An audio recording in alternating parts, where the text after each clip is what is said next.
கடலூர் மாவட்டம் திட்டக்குடி அருகே விவசாய நிலத்திற்கு வேலைக்கு சென்ற பெண்ணை மர்ம நபர் துணியால் முகத்தை மூடி தாக்கி 7 சவரன் தங்கச் செயினை பறித்துச் சென்ற சம்பவம் பெரும் பரபரப்பை ஏற்படுத்தியுள்ளது.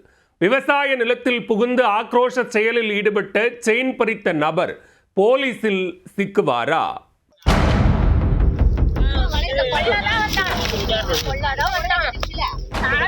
கடலூர் மாவட்டம் திட்டக்குடி அடுத்துள்ள வாகையூர் கிராமத்தைச் சேர்ந்தவர் சேகரின் மனைவி பூங்கோதை.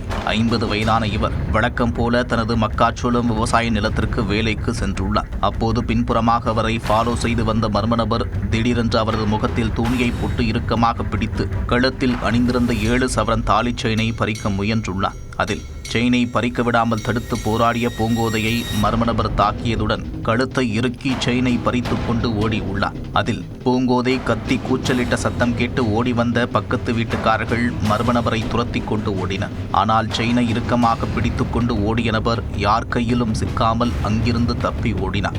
இந்த சம்பவம் தொடர்பாக ராமநத்தம் போலீசாருக்கு தகவல் கொடுத்து சம்பவ இடத்திற்கு வந்த அதிகாரிகள் வழக்கு பதிவு செய்து விசாரணையை தொடங்கினர். ஊருக்குள் இதற்கு முன்பு இப்படி ஒரு சம்பவம் நடந்ததே இல்லை என்று விவசாயிகள் அச்சம் தெரிவித்தனர்.